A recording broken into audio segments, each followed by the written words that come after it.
Barka da zuwa tashar Face Hausa 24 TV, tashar al'umma.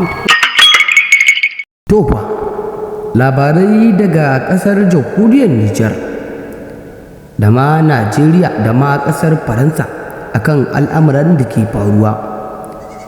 Masu raro dai sai ku gyara zama domin jiwa kunnunku abin da ke faruwa.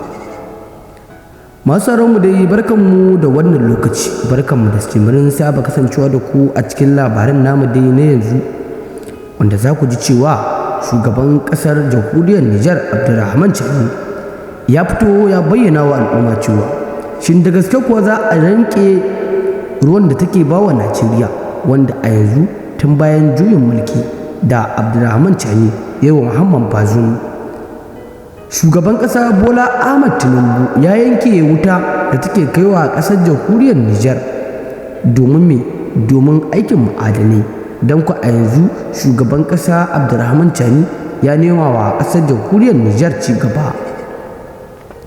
Masu dai kan mu kai ku cikin wannan har ƙarshen bidiyon, da muna fatan in wannan lokacin ne shigarka cikin channel ɗin tamu mai ɗimbin albarka, da muna fatan ka daure ka dangwala alamar subscribing kamar haka, sai ka dangwala alamar ƙararrawar sanarwa domin samun sababbin shirye-shiryen namu dai kai tsaye da zanen dora. Haka zalika kuwa masu mu za ku ji cewa shugaban ƙasar Najeriya, shugaban ƙasa Bola Ahmed Tinubu ya fito ya bayyana wa al'umma cewa shin da gaske kuwa an yanke wuta da take kaiwa ƙasar jamhuriyar Nijar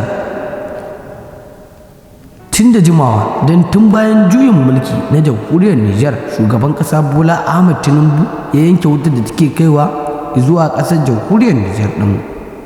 Tun bayan juyin mulki shugaban ƙasa Bola Ahmed Tinubu ya sa aka datse wutar da take kaiwa zuwa ƙasar jamhuriyar Nijar ɗin, saboda an riga da an yi juyin mulki an hambarar da shugaban ƙasa Muhammad Bazoum, shugaban ƙasar farar hula.